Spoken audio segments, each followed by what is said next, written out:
The morning sun cast long shadows across Arlington National Cemetery as Sarah Rogers knelt beside her grandfather's headstone. Steve Rogers, Captain America, the man who had carried the weight of the world on his shoulders for nearly a century. She traced the engraved shield symbol with trembling fingers, feeling the cold marble beneath her touch. "I don't know if I can do this, Grandpa," she whispered to the silent stone. The vibranium shield lay heavy across her back, its familiar weight both comforting and terrifying. 3 months had passed since Steve Rogers had finally laid down his burden, passing peacefully in his sleep after a life spent serving others. The world mourned their greatest hero, but Sarah mourned the man who had taught her to ride a bicycle and baked her cookies on rainy afternoons. The sound of approaching footsteps made her turn. Sam Wilson, the Falcon, walked toward her with measured steps.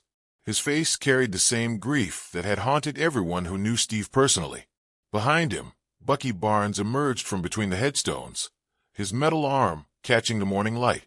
"The ceremony starts in an hour," Sam said gently, his voice barely above a whisper. The official passing of the shield would be witnessed by world leaders, fellow heroes, and millions watching from their homes. Sarah would become the new Captain America, continuing a legacy that seemed impossible to fill. "The world needs Captain America," Bucky added, his blue eyes reflecting decades of pain and hope. "Steve chose you for a reason, Sarah. He saw something in you that maybe you don't see yet." Sarah stood, adjusting the shield on her back. At 28, she had already served 2 tours overseas as a military intelligence officer. She understood duty, sacrifice, and the cost of freedom. But understanding and accepting were different things entirely. "He never wanted this life for me," she said, watching a group of veterans place flowers on nearby graves. "He told me stories about the war, about the friends he lost, about the choices that kept him awake at night. He wanted me to have a normal life." "Normal was never an option for a Rogers," Sam replied with a sad smile. "Trust me, I tried to avoid this calling too. But sometimes the shield chooses us, not the other way around." The trio walked toward the ceremony site in companionable silence. Hundreds of people had gathered, their faces a mixture of hope and uncertainty. The world had changed dramatically since Steve Rogers first picked up the shield in 1940. Technology advanced at breakneck speed. New threats emerged from space and alternate dimensions, and society struggled with questions their grandparents never imagined. Yet the need for heroes remained constant. The need for someone to stand against the darkness, to inspire others to be better than they thought possible, to remind humanity of their better angels. The Captain America symbol represented more than military might or patriotic fervor. It embodied the belief that ordinary people could accomplish extraordinary things when they chose to stand for what was right. As they approached the podium, Sarah caught sight of her reflection in a nearby window. The blue uniform fit perfectly, tailored specifically for her smaller frame. The red, white, and blue colors seemed to glow in the morning light. She looked like Captain America, but felt like a fraud wearing her grandfather's legacy. The ceremony began with military precision. Generals spoke about duty and honor. Politicians praised Steve Rogers' service and sacrifice. Fellow heroes shared stories of battles won and lives saved. Through it all, Sarah felt the weight of expectation pressing down on her shoulders like a physical force. When her time came to speak, she approached the podium with steady steps that belied her inner turmoil. Thousands of eyes focused on her. Cameras broadcast her image around the globe, and history held its breath, waiting for her words. "My grandfather once told me that being Captain America wasn't about being perfect," she began, her voice carrying clearly across the silent crowd. "It was about getting back up every time you fall down. It was about standing for those who cannot stand for themselves. It was about believing in tomorrow, even when today seems hopeless." She paused, feeling the shield's weight shift as she gestured. Steve Rogers was many things to many people. A symbol, a leader, a friend, a hero. But to me, he was simply Grandpa, the man who taught me that true strength comes not from what you can do for yourself, but what you're willing to do for others. The crowd listened with rapt attention as Sarah continued. "I know I cannot fill his shoes. I know I will make mistakes, face challenges I'm not prepared for, and struggle with decisions that have no clear answers. But I promise you this. I will carry his shield with honor, his values with pride, and his legacy with the respect it deserves." As she concluded her speech, Sarah felt something shift within her. The fear remained, but it was joined by determination. The doubt persisted, but courage rose to meet it. She was not Steve Rogers, and she would never try to be. But she was Sarah Rogers, and perhaps that would be enough. The ceremony concluded with military honors and the playing of taps. As the final notes faded across the cemetery, Sarah looked once more at her grandfather's grave. The shield felt different now, not quite as heavy as before. She had taken the first step on a journey that would define not just her life, but the lives of countless others who would look to Captain America for hope in dark times.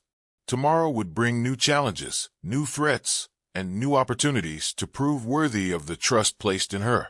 But today, surrounded by heroes and honored by her nation, Sarah Rogers officially became Captain America. The alarm shrieked through the Avengers compound at 3 in the morning, jolting Sarah from restless sleep. 2 weeks had passed since the ceremony. 2 weeks of training, briefings, and endless preparation that still felt inadequate. She rolled from her bed, muscle memory guiding her hands to the shield and uniform even as her mind struggled to fully wake. "All hands, this is not a drill," came Tony Stark's voice through the communication system. Even through the static, she could hear the tension in his words. "We have multiple hostile contacts approaching the eastern seaboard. ETA 15 minutes. Sarah sprinted through the compound corridors, fastening her uniform as she ran. In the hangar, other Avengers were already preparing for deployment. The sight of seasoned heroes moving with practiced efficiency made her stomach clench with anxiety. This would be her first real mission as Captain America, her first chance to prove she belonged among Earth's mightiest heroes. "Status report," she called as she approached the group. 12 aircraft of unknown origin," Tony replied, his Iron Man armor powering up with familiar whirs and clicks. "They appeared on radar about 20 minutes ago, moving fast and low. No response to any communication attempts." Natasha Romanoff, the Black Widow, looked up from checking her weapons. "Preliminary scans suggest technology we've never seen before. Definitely not terrestrial." The word sent a chill down Sarah's spine. Alien invasion was one scenario the briefings had covered extensively, but reading about it and facing it were entirely different experiences. She thought of her grandfather's stories about his first mission, parachuting behind enemy lines with nothing but courage and conviction. "What's the plan?" she asked, proud that her voice remained steady. "Air team intercepts over the Atlantic," Tony explained, pointing to a holographic display showing the approaching threats. "Ground team secures evacuation routes and prepares defensive positions along the coast. You're with me, Rogers." The use of her last name felt both natural and strange. To these heroes, she was Rogers now, not Sarah. She was the shield bearer, the symbol, the one who would stand against whatever threatened innocent people. Minutes later, she found herself thousands of feet above the dark Atlantic Ocean, the wind whipping around her as she clung to one of Tony's specialized transport pods. Below them, the alien aircraft came into view like dark shadows against the moonlit water. They were unlike anything in Earth's military arsenals, sleek, organic-looking vessels that moved with predatory grace. "Remember your training." Tony's voice crackled through her earpiece. "These aren't practice targets. They shoot back, and they don't care about the Geneva Convention." The first energy blast screamed past Sarah's head close enough to singe her hair. The pod's emergency systems activated, releasing her into free fall just as the transport exploded in a ball of fire. For a terrifying moment, she plummeted toward the dark ocean, her grandfather's shield spinning beside her in the chaos. Training took over where conscious thought faltered. She angled her body, caught the shield, and used its aerodynamic properties to guide her fall toward one of the alien vessels. The impact sent shock waves through her body as she crashed onto its hull, the shield's vibranium construction allowing her to punch through what appeared to be some kind of energy barrier. Inside the alien craft, emergency lights bathed everything in ominous red. The corridor stretched ahead like something from a nightmare, all curves and organic surfaces that seemed to pulse with malevolent life. Strange symbols covered the walls, and the air itself felt thick and wrong. Sarah moved forward carefully, shield raised, every sense alert for danger. The first alien she encountered was tall and insectoid, with multiple arms ending in wicked claws. It turned toward her with compound eyes that reflected her image 100 times. The creature struck faster than human reflexes should have been able to follow, but Sarah's enhanced physiology allowed her to react. She ducked under slashing claws and drove the shield's edge into what she hoped was a vital area. The alien shrieked and collapsed, green fluid spreading across the floor. One down. She breathed into her communicator, but the sound of approaching footsteps suggested many more were coming. The battle that followed was brutal and desperate. Sarah fought her way through corridors packed with hostile aliens, each encounter teaching her something new about her enemy's capabilities. They were strong, fast, and utterly ruthless. But they had never faced anyone like Captain America. The shield became an extension of her will, blocking energy blasts and crushing alien skulls with equal efficiency. Her grandfather had wielded it against Nazis and cosmic threats alike. Now it was her turn to prove worthy of its legacy.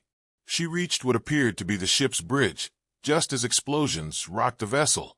Through the viewports, she could see Tony and the other Avengers engaging the remaining alien craft in fierce aerial combat. The plan was working, but this ship was still operational and heading toward New York City. The control systems were completely alien, but the basic principles of sabotage remained universal. Sarah began systematically destroying everything that looked important, using the shield to smash crystalline displays and sever pulsing conduits. The ship shuddered and began to lose altitude. As she prepared to escape through one of the holes she created, movement caught her eye. The largest alien she'd yet encountered emerged from what might have been a command chair. This one was different, more intelligent, more dangerous. It wore some kind of armor and carried a weapon that hummed with deadly energy. "So," it said in accented English, "you are the new shield bearer.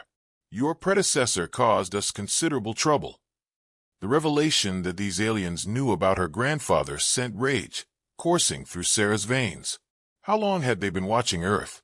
How long had they been planning this attack?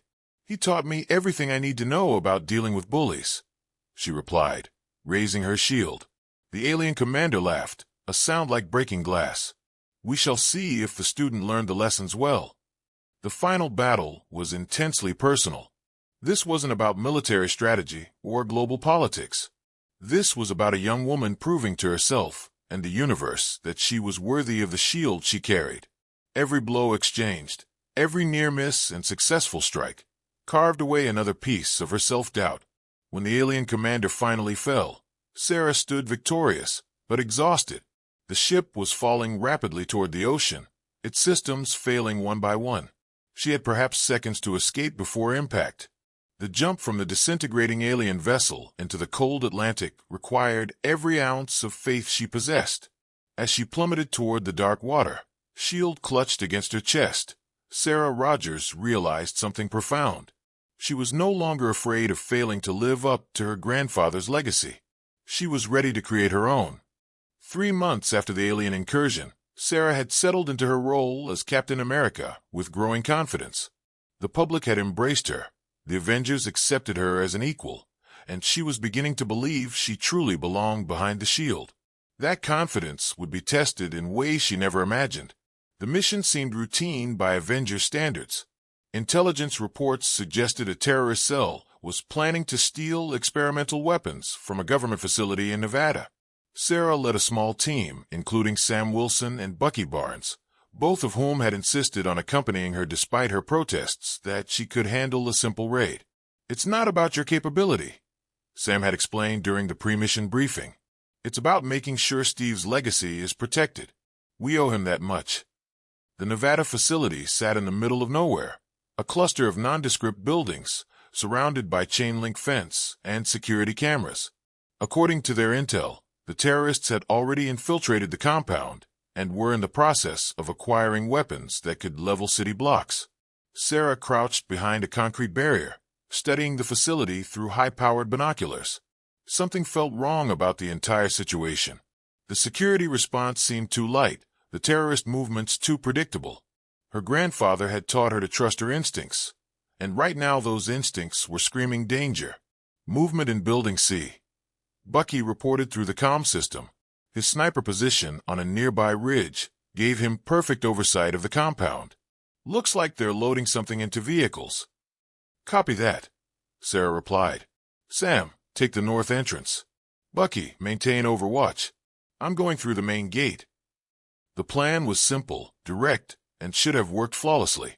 Sarah's enhanced speed allowed her to cross the open ground between buildings in seconds, the shield deflecting sporadic gunfire from surprised guards. She reached Building C just as several figures in black tactical gear emerged carrying metallic cases. Freeze, she commanded, raising the shield. You're under arrest. Instead of surrendering or even attempting to flee, the lead figure began to laugh. He pulled off his tactical helmet, revealing a face Sarah recognized from intelligence photos. Marcus Webb, a former CIA operative who had gone rogue 2 years earlier. Captain America, he said with mock respect. Right on schedule. The words sent ice through Sarah's veins. Before she could react, explosions erupted throughout the compound. Not the random destruction of a firefight, but coordinated detonations designed to create maximum chaos and confusion. It's a trap, she shouted into her communicator, but static answered her call. Something was jamming their communications. Webb and his team weren't trying to steal weapons.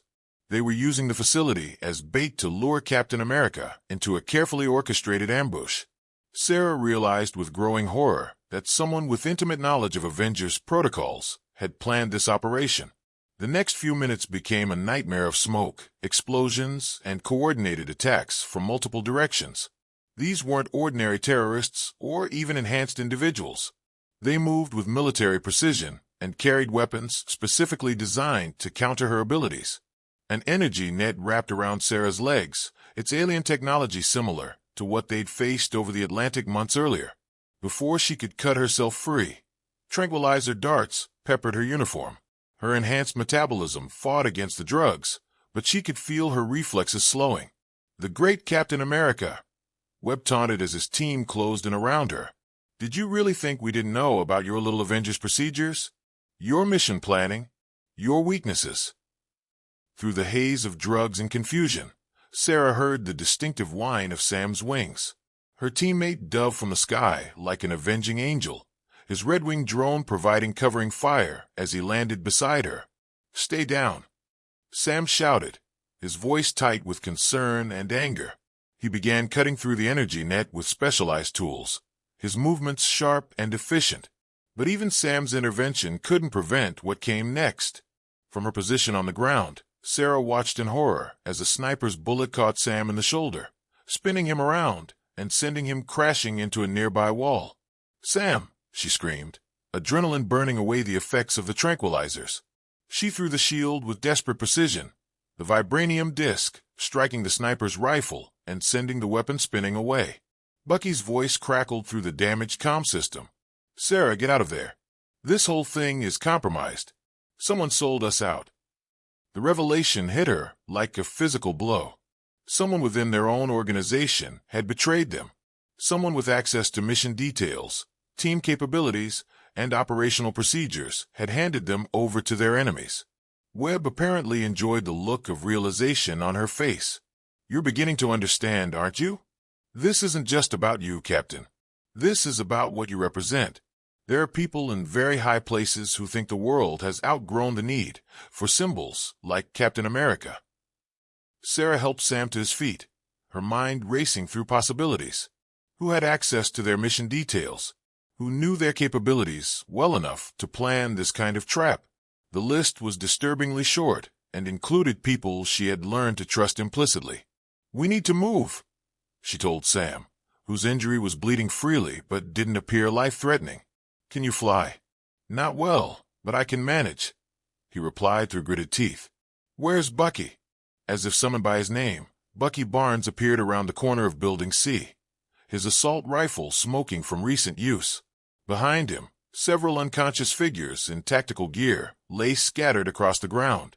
"Cavalry's here," he announced grimly. "But we've got bigger problems." I intercepted some radio chatter. This was just the opening move. They've got teams moving on other Avengers as we speak. The scope of the betrayal began to sink in. This wasn't a random attack or even a coordinated terrorist operation. Someone was systematically targeting the Avengers, using inside knowledge to maximum advantage. "We have to warn the others," Sarah said. But even as she spoke, she realized the futility of the gesture. If their communications were compromised, if someone within their own organization was feeding information to their enemies, then traditional channels were useless. Webb and his surviving team members were retreating toward waiting helicopters, their mission apparently complete despite failing to capture or kill any Avengers. Sarah started to pursue them, but Bucky grabbed her arm. "Let them go," he said. "This isn't over, and we need to regroup. Besides, I planted a tracking device on their lead vehicle. We'll find them when we're ready." As they watched the helicopters disappear into the Nevada sky, Sarah felt the weight of responsibility settling on her shoulders like a physical burden. Her first real test as Captain America wasn't going to be against alien invaders or supervillains. It was going to be against betrayal from within, against enemies who knew their every move before they made it. The shield felt heavier as she secured it to her back. Somewhere in the organization she had sworn to serve, a traitor was working to destroy everything her grandfather had built. Finding that person and stopping them would require all the skills, courage, and determination she possessed. But as she helped Sam toward the extraction point, Sarah Rogers made a silent promise. Whoever had betrayed them would face justice. The legacy of Captain America would not be destroyed by shadows and treachery. She would make sure of that, no matter the cost. The safe house in rural Montana felt like a prison despite its comfortable furnishings and scenic mountain views. For 2 weeks, Sarah had been cut off from the Avengers network, relying only on Sam and Bucky as she tried to identify the traitor within their ranks. Every lead had turned cold, every potential suspect had alibis, and their enemies remained one step ahead at every turn. Sarah paced the cabin's main room, her frustration building with each passing hour. The shield leaned against the wall, catching afternoon sunlight that streamed through barred windows. Outside, snow fell steadily, isolating them further from the world they had sworn to protect. "Anything?" she asked as Bucky looked up from a laptop computer covered in cables and blinking lights. "The facial recognition software finished running," he replied, his expression grim. Webb's team included at least 3 individuals with deep cover identities. Professional killers with connections to organizations we thought were eliminated years ago. Sam sat at the kitchen table, his wounded shoulder still bound but healing well. He had been working through personnel files, cross-referencing access logs and mission assignments. The process was tedious and painful, forcing them to suspect people they had fought beside and trusted with their lives. "I've got something," Sam announced, his voice tight with reluctance. "Someone accessed our mission files from a secure terminal in Washington 3 hours before we deployed to Nevada. The timestamp shows it happened during a window when only 5 people had building access." Sarah felt her stomach clench as Sam read the names aloud. Each person on the list was someone she knew personally, someone who had welcomed her into the Avengers family with apparent warmth and acceptance. "There has to be another explanation," she said, but the words sounded hollow even to her own ears. The evidence was becoming impossible to ignore. Their investigation was interrupted by the sound of approaching vehicles. Through the window, Sarah could see black SUVs winding up the mountain road toward their hiding place. Too many vehicles for a casual visit, moving with the purposeful coordination of a tactical team. "How did they find us?" Sam asked, already reaching for his equipment. "Doesn't matter," Bucky replied, chambering around in his rifle. "We've got maybe 5 minutes before they reach the perimeter." Sarah strapped on the shield and moved to the window for a better look. The approaching vehicles bore no obvious markings, but their occupants moved with military precision. These weren't local law enforcement or even federal agents. These were the same professionals who had ambushed them in Nevada. "Back door," she decided quickly. "We head for the tree line and circle around. Maybe we can capture one of them and get some answers." The plan dissolved into chaos within minutes of their escape from the cabin. The attacking force had surrounded the building with professional efficiency, cutting off all obvious escape routes. Worse, they seemed to know exactly where the three Avengers would attempt to flee. Sarah found herself pinned down behind a fallen log as automatic weapons fire shredded the bark around her head. These weren't the random spray-and-pray tactics of amateur terrorists. Every burst was controlled, measured, designed to force her into specific positions where other shooters could target her. They know our tactics, she realized aloud. They know how we move, how we think. The revelation was confirmed moments later when she attempted to use the shield in a flanking maneuver her grandfather had perfected decades earlier.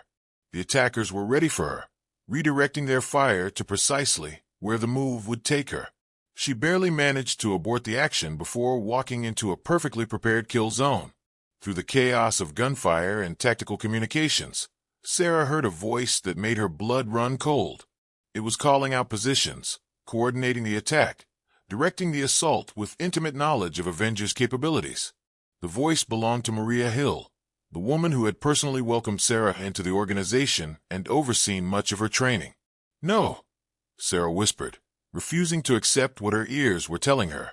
Hill had been Steve Rogers' friend and ally for years. She had mourned at his funeral, had spoken passionately about continuing his legacy. The idea that she could be the traitor was almost incomprehensible, but the evidence was undeniable. Hill's voice continued directing the attack, using call signs and tactical terminology that only someone with her clearance level would know. She wasn't just facilitating the ambush, she was commanding it. The betrayal cut deeper than any physical wound Sarah had ever received. Hill had been like a mentor, guiding her through the complex world of international superheroics and helping her understand the weight of the Captain America legacy. To discover that guidance had been manipulation, that mentorship had been preparation for betrayal, shattered something fundamental in Sarah's worldview. "Sarah, we need to move." Sam's voice snapped her back to immediate reality. He and Bucky had managed to work their way to her position, but their ammunition was running low and the attackers were closing in from multiple directions. "Hill," she said simply, and watched understanding dawn in their eyes. "Son of a bitch," Bucky muttered, his face hardening with the same expression he had worn when facing Hydra agents decades earlier. "How long do you think she's been turned?" The question would have to wait for answers they might not live to find. The attacking force was beginning to advance, moving with the confidence of professionals who knew they had their targets trapped.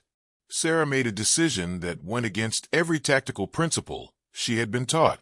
Instead of continuing to seek cover and defensive positions, she stood up and threw the shield, with all her enhanced strength, directly toward the sound of Hill's voice. The vibranium disc cut through the forest like a guided missile, smashing through trees and deflecting off rocks as it traced a path toward its target.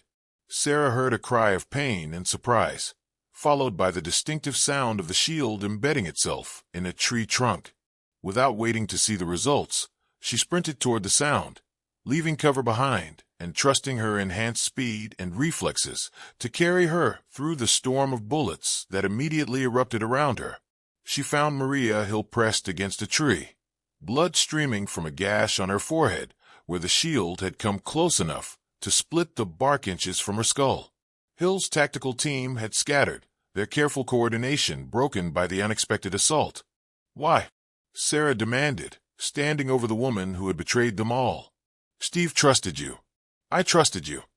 Hill looked up with eyes that held no remorse, no shame, only cold calculation.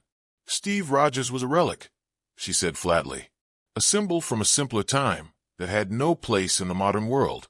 You're just another idealistic fool carrying his outdated banner." "What did they promise you?" Sarah pressed, needing to understand how someone could throw away years of friendship and shared purpose. "Control," Hill replied simply. "A chance to shape the world according to rational principles instead of romantic notions about honor and sacrifice. The people funding this operation understand that true peace requires strong leadership, not inspirational speeches." The sound of approaching reinforcements ended their conversation. Hill's backup team was regrouping, and Sarah could hear helicopters in the distance. Whatever organization Hill was working for had resources that matched or exceeded those of the Avengers themselves. Sarah retrieved her shield and helped Sam and Bucky reach the extraction point they had prepared days earlier. As they escaped into the wilderness, leaving Hill and her team behind, she felt the weight of betrayal settling into her bones like a physical ache. The woman who had helped train her, who had seemed to care about her success and well-being, had been working to destroy her from the very beginning. Every lesson, every piece of advice, every moment of apparent mentorship had been calculated to make her more vulnerable to eventual betrayal. But there was something else mixed with the pain and anger, a growing determination that reminded her powerfully of stories her grandfather had told about his own moments of profound disillusionment. The shield she carried had been forged in similar betrayals, had been strengthened by such tests of character and resolve. Maria Hill had been wrong about one thing. Captain America wasn't a relic from the past. The symbol represented something timeless, something that would always be needed as long as people were willing to choose power over principle, control over freedom. Sarah Rogers was about to prove that point in ways Hill never anticipated.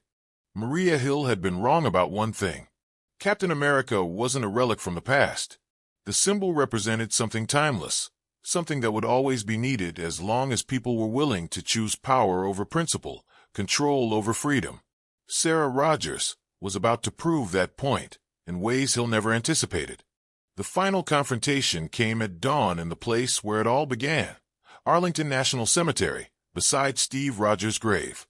Sarah had chosen the location deliberately, knowing that Hill's organization would not be able to resist the symbolic opportunity to destroy Captain America at the site of the original's final rest.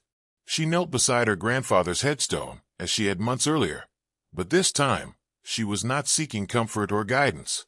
She was saying goodbye to the woman she had been and preparing to embrace the hero she was meant to become. "I understand now, Grandpa," she whispered to the marble stone. "It was never about being perfect. It was about being willing to stand up, even when everything seems hopeless." The cemetery was surrounded by hostile forces, their positions carefully calculated to prevent any escape. Hill's organization had assembled an impressive array of resources for this final confrontation: military contractors, corrupt intelligence operatives, and enhanced individuals who had been recruited with promises of power and influence. Sarah stood slowly, adjusting the shield on her arm. She had sent Sam and Bucky away despite their protests. This was her fight, her test, her moment to prove that the ideals represented by Captain America were stronger than the forces arrayed against them. "I know you're out there, Hill," she called across the silent cemetery. "Let's finish this." Hill emerged from behind a mausoleum, flanked by a dozen armed operatives. She wore tactical gear that looked expensive and sophisticated, the kind of equipment that suggested backing from sources with virtually unlimited resources. "You should have stayed hidden," Hill said, her voice carrying clearly in the morning air. "We would have let you live quietly somewhere far from here. But you couldn't let it go, could you? You had to keep playing the hero." "Someone has to," Sarah replied simply. "That's what you never understood about Steve, about what the shield represents. It's not about glory or recognition. It's about doing what's right because it's right." Hill laughed bitterly. Naive idealism. The world is too complex for such simple thinking. The organization I represent understands that sometimes difficult choices must be made for the greater good. "The greater good according to whom?" Sarah asked. "Who gave you the right to decide what's best for everyone else?" The philosophical debate was interrupted by the arrival of additional forces. Black helicopters circled overhead, while armored vehicles took positions around the cemetery's perimeter. Hill's organization had committed everything to this final confrontation, determined to eliminate Captain America as both a symbol and a person. But Sarah had not come unprepared. Her grandfather's shield was more than just a weapon or a defensive tool. It was a symbol that inspired others to stand up for what was right, and she had spent the past week quietly reaching out to those who still believed in such ideals. The first sign that the odds were not as lopsided as they appeared came when several of Hill's operatives suddenly turned their weapons on their companions. Federal agents who had been working undercover within the corrupt organization revealed themselves, their loyalty to justice stronger than any financial incentives. Then came the Avengers. Tony Stark's armor streaked across the sky, followed by Thor's hammer and Natasha Romanoff's stealth aircraft. Sam and Bucky had not abandoned her after all. They had spent their forced absence gathering allies and preparing for this moment. "You really thought we'd let you face this alone?" Sam's voice crackled through her earpiece as his wings folded for combat landing. "Steve Rogers taught us better than that," added Bucky as he took position with a clear line of sight on Hill's forces. The battle that followed was fierce but brief.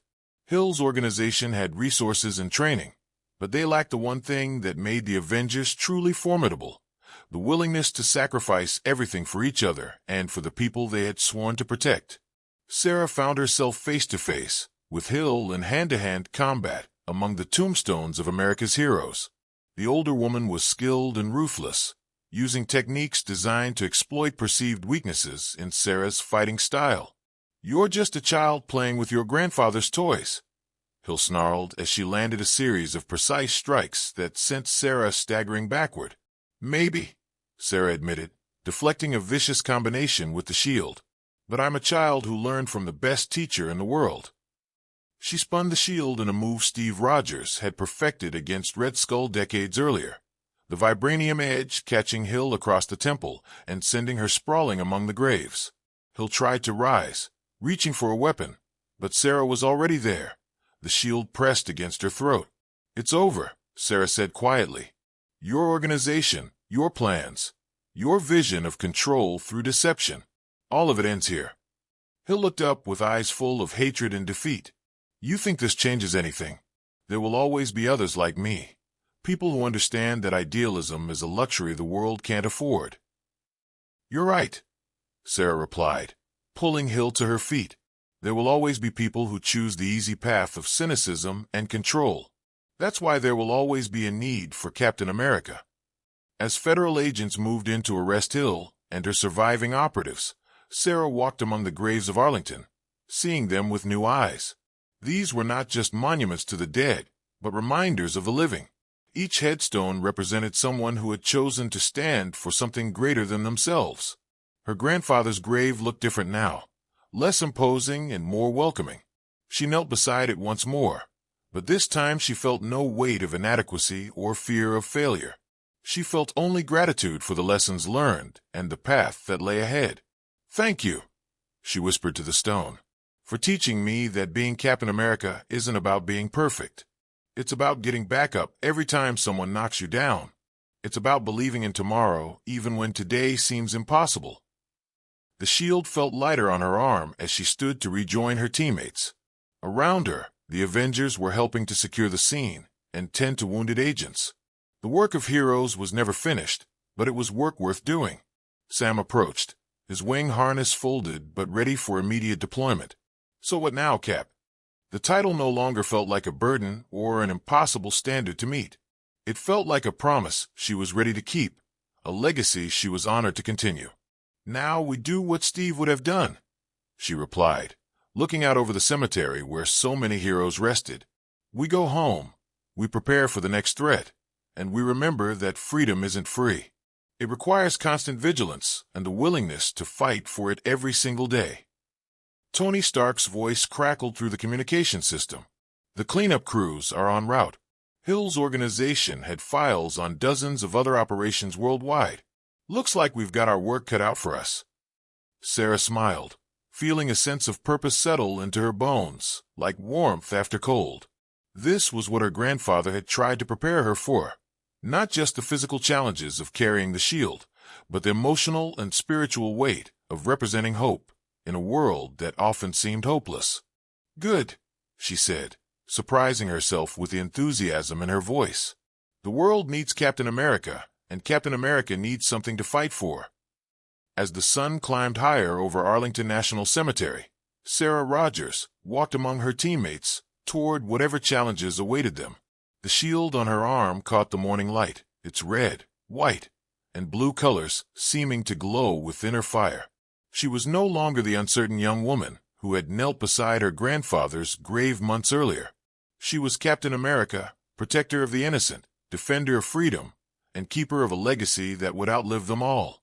Behind her, Steve Rogers' headstone stood silent and proud, its engraved shield symbol watching over a granddaughter who had finally learned what it truly meant to carry such a burden. The inscription below his name seemed to shimmer in the sunlight, "A hero to the end." Sarah smiled as she read those words, knowing that her own story was just beginning. The shield would continue its journey through history, passed from one generation to the next, carried by ordinary people who chose to do extraordinary things when the world needed them most. The legacy lived on, stronger than ever, ready for whatever challenges tomorrow might bring. In the end, that was all Steve Rogers had ever asked for. That someone would be willing to pick up the shield and continue the fight for justice, freedom, and the belief that ordinary people could accomplish incredible things when they chose to stand for what was right. Sarah Rogers had proven herself worthy of that trust. Now it was time to see what kind of hero she would become on her own terms, with her own choices, carrying forward the best of the past while facing boldly toward the future. The shield had found its new home, and Captain America lived again. Hashtag Captain America, echoes of a fallen shield.